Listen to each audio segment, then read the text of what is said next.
بسم اللہ الحمد للہ والصلاة والسلام علی رسول اللہ السلام علیکم ورحمۃ اللہ وبرکاتہ۔ ہمارے پیارے مکی و مدنی آقا صلی اللہ علیہ وسلم گستاخانہ حرکات کے پس منظر میں یہ 12ویں اور سردست آخری قسط ہوگی اس عنوان کی۔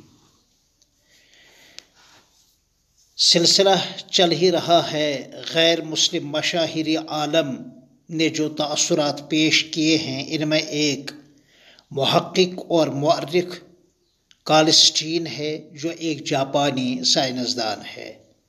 وہ لکھتے ہیں کہ 13 صدیاں یعنی 1300 سال گزر چکے ہیں جب سے پیغمبر اسلام صلی اللہ علیہ وسلم نے ماؤں، بہنوں، بیویوں اور لڑکیوں کو وہ حرمت و عظمت اور وہ مقام اور درجہ دیا ہے جو ابھی تک مغرب کے قوانین میں عورتوں کو نہیں دیا گیا ہے۔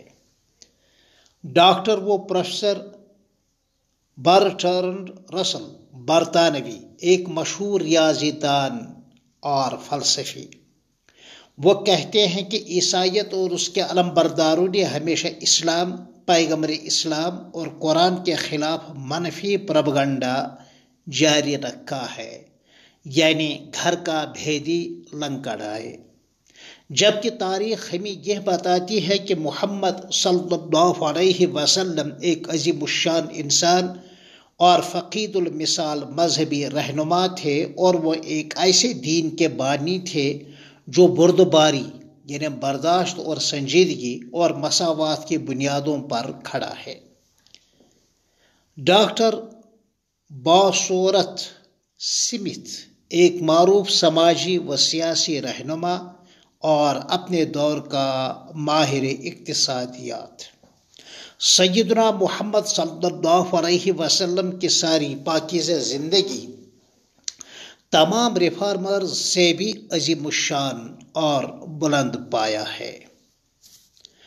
احقر بوجہ خوف طوالت صرف 12 کی تعداد پر اکتفا کرتا ہے۔ ان کے علاوہ جنہوں نے اسلام، پیغمبر اسلام اور قرآن کریم کے متعلق اپنے بہترین تأثرات کا اظہار کیا ہے، ان میں سے چند ایک کے نام کچھ یوں ہیں: جرمن جیکسن، برادر مائیکل جیکسن جو بعد میں دونوں بھائی مسلمان ہوئے تھے، مشہور پاپ سنگر اور ڈانسر تھے۔ نمبر 2، ذکی عربی یہودیوں کے مصری سربراہ۔ نمبر 3، کامریڈ لینن کمیونسٹ، روسی کمیونزم انقلاب کے بانی رہنما اور بے تاج بادشاہ۔ نمبر 4، ڈاکٹر موریس فرانسیسی ایک معروف سائنسدان، اور ڈاکٹر کینن آئزک مشہور مستشرق محقق۔ پروفیسر لیونارڈ معروف سائنسدان اور محقق۔ ڈاکٹر جارج سیل ماہر لسانیات و فلسفیات۔ نپولین شہنشاہ فرانس مشہور سیاست دان اور فرانس کا بے تاج بادشاہ۔ مسٹر روسو فرانسیسی انقلاب کے بانی رہنما اور عالمی سیاست کے بالغ نظر لیڈر۔ مسٹر ٹالسٹائے مفکر، مصنف اور محقق۔ مہاتما گاندھی جی اہل ہند کے ہر دل عزیز سیاسی رہنما، ہندوؤں کے روحانی پیشوا بلکہ ان کے بھگوان۔ گرو نانک دیو جی سکھ مذہب کے بانی۔ ڈاکٹر رابندر ناتھ ٹیگور ہندوستان کے مشہور ادیب، صحافی، شاعر اور سماجی قائد۔ مسز سروجنی نائیڈو ہندی اور سنسکرت دونوں زبانوں کی معروف ادیبہ اور فاضلہ۔ اور دیوان چند شرما ہندوستان کے مشہور سکالر اور ماہر تعلیمات، یہ وہ لوگ ہیں جنہوں نے اپنے نثر میں، مقالات میں، مضامین میں حضرت نبی اکرم صلی اللہ علیہ وسلم کی خدمت میں اپنی عقیدت کے پھول نثار کیے ہیں اور حضور صلی اللہ علیہ وسلم کی شان کو بیان کیا ہے۔ ان کے علاوہ تورات، انجیل اور زبور جو آسمانی کتابیں ہیں، ان کتابوں میں نبی اکرم صلی اللہ علیہ وسلم کا خوب تذکرہ ملتا تھا، مگر بدنصیبی کے ماروں نے ان میں تحریف کی ہے۔ اسی طرح گرنتھ ہے، تمام وید ہیں، بھگوت گیتا ہے، جیسی مذہبی کتابوں میں اسلام، پیغمبر اسلام اور قرآن کا تذکرہ ملتا ہے۔ اس پورے مضمون کے حوالہ جات مختلف کتابوں سے میں نے لیے ہیں، جن میں خاص طور پر ایک کتاب عیسائی مذہب کی اشاعت، پیرس 1890، اور دوسری کتاب اسلام جس سے مجھے عشق ہے، اور راشٹریہ سہارا دہلی کی خصوصی اشاعت سیرت طیبہ پر، اور ایک اور مشہور زبانہ کتاب اگر اب بھی نہ جاگے تو۔ لہذا تمام انسانی عظمتوں اور نبوی کمالات کے کامل ترین پیغمبر اعظم و آخر حضرت نبی اکرم صلی اللہ علیہ وآلہ وسلم، ان کی عظمتوں کے ساتھ کوئی چھیڑے یا ادنا درجے کی گستاخی کر لے تو مسلم کا خون جوش مارتا ہے۔ یہ تو ایک جذباتی چیز ہے، کیونکہ چھیڑنے والا امن عامہ کے ساتھ، انسانیت کے ساتھ اور کائنات کے وجود کے ساتھ چھیڑتا ہے، تو ہر مسلمان بزبان حال و قال یہ گنگناتا ہے، اے عاشق نبی نعت نبی گنگنائے جا، نغمے محمدی جھوم جھوم کر سنائے جا، دو جہاں پر تم اے عاشق چھائے جا، ساتھ ہی ساتھ ضرب حق لگائے جا۔ اسلام کی لذت دل عشاق سے پوچھو، جان آ گئی تن میں جب لیا نام محمد کا۔ اے زلیخا اس کو نسبت اپنے یوسف سے نہ دے، اس پر سر کٹتے ہیں دائم اس پر انگلیاں۔ حضرت نبی اکرم صلی اللہ علیہ وسلم نے انسان کو فلسفہ موت اور حیات سے آگاہ کر دیا ہے، اس کو وسعت نظری اور فکری بالیدگی سے باخبر کیا ہے، جیسا کہ علامہ اقبال نے فرمایا ہے، جو فلسفیوں سے کھل نہ سکا اور نکتہ وروں سے حل نہ ہوا، وہ راز ایک کملی والی نے بتا دیا ہے چند اشاروں میں۔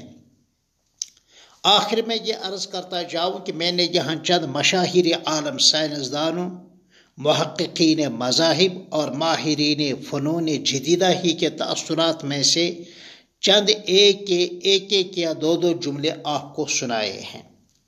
اگر ان تأثرات پر بھی مباحثہ ہو، تبصرہ ہو، تو ایک مستقل مقالہ اور تقریر بن جائے گی، لہذا احکر نے بوجہ اختصار بطور نمونہ اس کو یہاں ہی چھوڑ دیا ہے، تاہم آخر میں سامعین حضرات سے چند گزارشات کرنے کو جی چاہتا ہے۔ ہم میں سے کتنے ہیں جو اللہ جل جلالہ کے سب سے بڑے حکم اور حضرت نبی اکرم صلی اللہ علیہ وسلم کی سب سے آخری اہم وصیت و نصیحت پر عمل کرتے ہیں، یعنی نماز؟ ہم میں سے کتنے نماز کے پابند ہیں؟ پھر اپنے آپ سے ذرا پوچھ تو لیں کہ میں اس سب سے اہم فریضے کا کتنا پابند ہوں۔ حاسبو قبل ان تحاسبو، یعنی اس سے پہلے کہ تم سے محاسبہ ہوگا تم خود ہی اپنا معاملہ درست کر لو۔ دوسری بات، ہمارے معاملات کیسے ہیں؟ کہیں ہم نفع حلال کے نام پر نفع حرام، سود میں تو مبتلا نہیں ہوتے ہیں؟ سود کو بہت بڑا گناہ بتایا گیا ہے، اور سودی کاروبار کرنے والوں کے خلاف حضرت اللہ جل مجدہ کی طرف سے سخت اعلان ہوا ہے۔ سود کے حوالے سے احکر کی 10 قسطیں اس سے پہلے الحمدللہ وائرل ہو چکی ہیں۔ جھوٹ بول کر اور دغا دے کر کہیں ہم اللہ اور اس کے رسول کی ناراضگی مول تو نہیں لیتے ہیں؟ ہمسایوں اور رشتہ داروں سے ہمارے تعلقات کیسے ہیں، ہم خود ہی ان امور پر غور کر لیں۔ عبادات کے ساتھ ساتھ حسن اخلاق اور حسن معاملہ ہمارے دین کی پہچان ہے۔ الغرض ہم اپنی نجی اور عائلی زندگی پر نظر ڈالیں اور محاسبہ کرتے رہیں، کہیں ہم اللہ اور اس کے رسول کی عملی نافرمانی کر کے توہین اسلام کے مرتکب تو نہیں ہوتے ہیں، کہیں ہماری شکل و صورت اور ظاہری وضع و خطا تو ایسی نہیں ہے کہ اجنبی کو ہمارے مسلمان ہونے اور نہ ہونے میں تردد ہو۔ لہٰذا ہم اپنی زندگی میں اسلام لائیں، سنتوں پر عمل کریں، توبہ اور استغفار، صدقات اور خیرات اور درود اور سلام کی کثرت رکھیں۔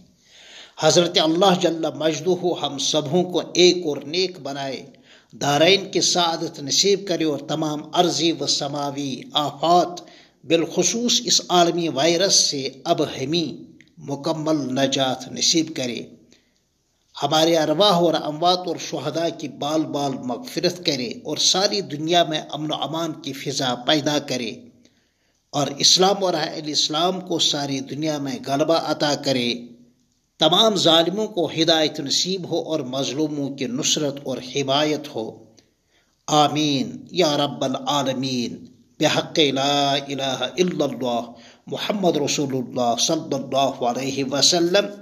سر دست اس عنوان کی صرف 12 قسطوں پر ہی اکتفا کرتے ہیں، پھر ملیں گے انشاءاللہ نئے عنوان کے ساتھ انشاءاللہ۔ تب تک السلام علیکم ورحمۃ اللہ وبرکاتہ۔